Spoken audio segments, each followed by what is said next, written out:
Lainey, and I wanted to film a video like tips for if you're becoming a reader, tips if you're getting back into reading, just general advice of things that maybe like I messed up on, or now that I'm like 6 months into it, I kind of like have a better idea of not only my tastes, but recognizing some of the mistakes I made in the beginning of starting to read again.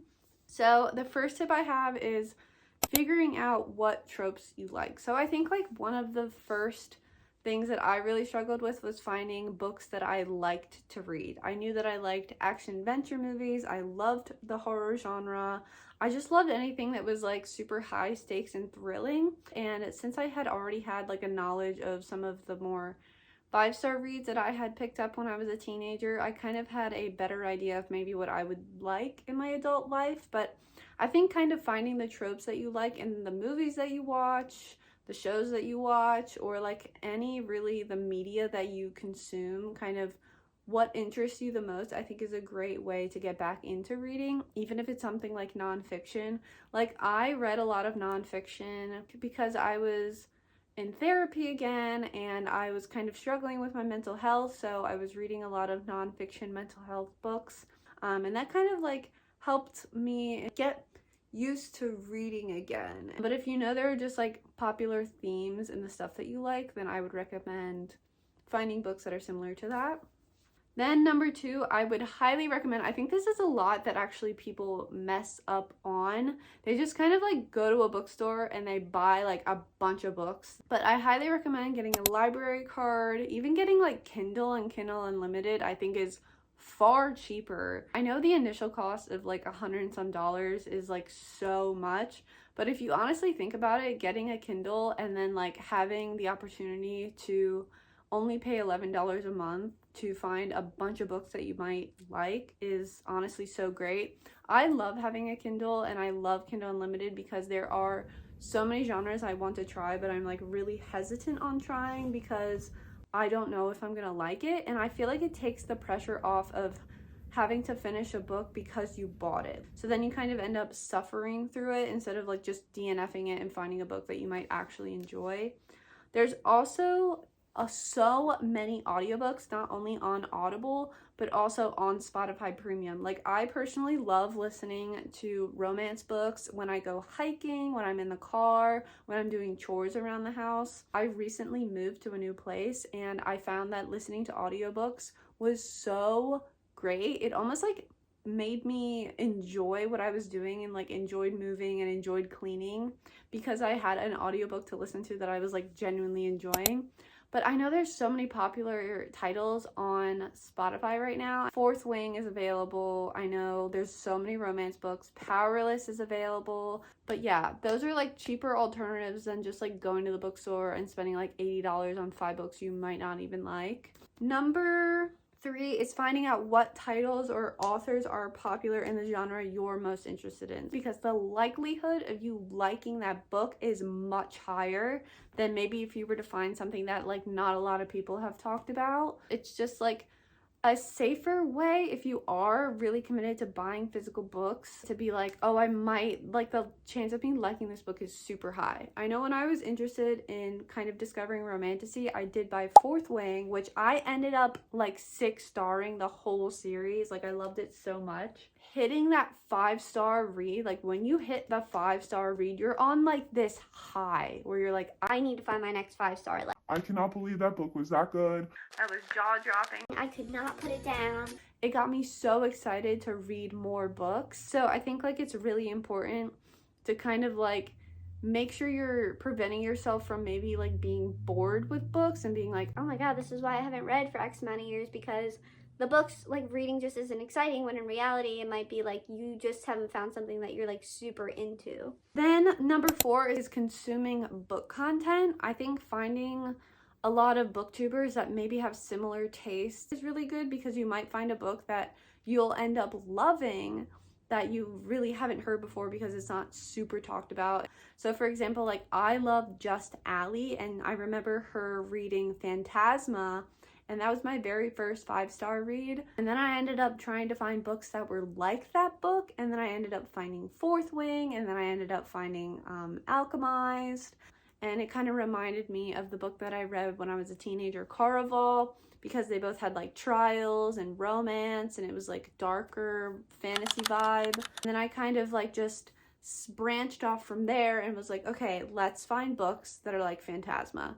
And then I ended up just finding more 5-star reads, or like more like higher rated reads than the books I was initially reading. Reading blogs are really great to see if like you're interested in reading a book, because sometimes like the person who's reading and doing the reading vlog will like explain the book and like how they're feeling about it and the things that are bothering them or like really exciting them in the book. It's kind of like a good in-depth way to get into reading without being like, oh, I'm so glad I didn't buy that book because like this person said this about it and I kind of agree, like I don't like that in books either.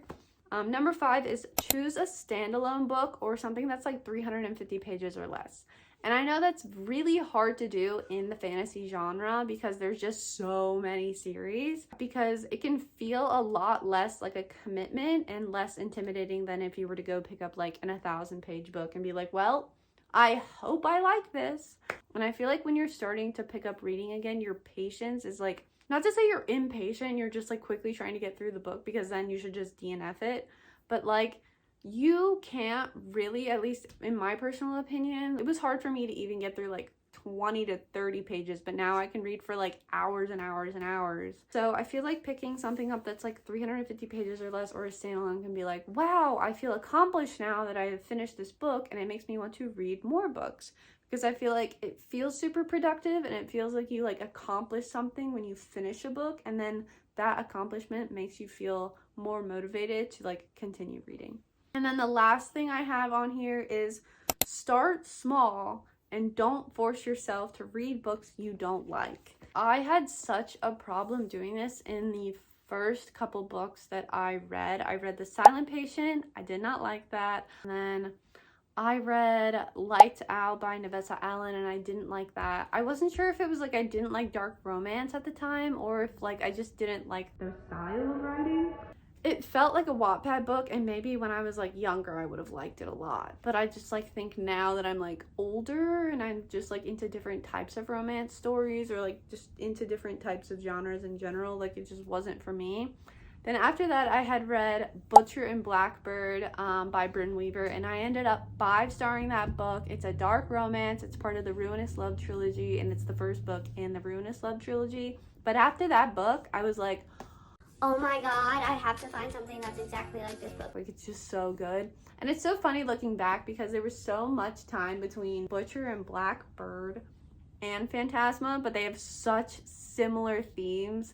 They're both romance, they're both kind of like thrillers in a way. Like, they're dark romance, so there's like a subtle hint of like high stakes, if you can call a romance book high stakes, because they're both like serial killers who kill serial killers, and they end up kind of like competing against each other to see who could find the serial killer and like kill him first before the other one does. And then I guess in that sense, like my brain was like, oh, this is like a trial, like it's a competition. And so it's kind of similar in Phantasma, because there's like a series of trials based off of the Gates of Hell, and then she is in a dark romantic relationship with this like devil guy. But again, similar themes to Caraval. So I really think like you just shouldn't feel inclined to finish something that you don't like. And I wish that I had kind of stuck to that more so when I was beginning to read, because I feel like I would have spent so much less time dwelling on the fact that, oh my god, I have to read this book. Like, because I felt some sort of obligation to finish it, since I had paid money and bought it and decided I was going to read it. So that's why I say things like audiobooks and getting a library card and even getting Kindle Unlimited. They're just better financial alternatives, and then it's easier to find and faster to find things that you might end up liking, because if you don't like it, you didn't spend any money on it. So you can go return it to the library, you can cancel it, delete it from your Kindle, and start with something new. So that is kind of like my opinion and my experience becoming a reader, and kind of like my tips and my advice, and kind of like the things that I messed up on when returning to the world of reading. If I did miss anything, or if anybody else has any other tips, please feel free to leave them in the comments below. Honestly, the more advice I feel is just like the better. Everyone has their own experience, their own way that they got into reading, like whether it was through friends and family after picking it up for so many years, whatever it was. I feel like it's such a great hobby to have. It's such like a therapeutic hobby to have. If I'm like going through something that's super stressful, I feel like I can always count on reading to like escape for a little bit and then kind of like come back and deal with it. I feel like my stress levels are a lot lower. I can sleep a lot better at night. I also find myself watching a lot less television, a lot less movies. I really don't scroll on social media at all. And I feel like my attention span has gotten so much better since becoming a reader. There's just something so cathartic and enjoyable about like reading a book and finding a book that you love, because you get to kind of dive into whatever world you're in. You get to learn all about these characters in like a way more in-depth way than I feel like sometimes like TV shows.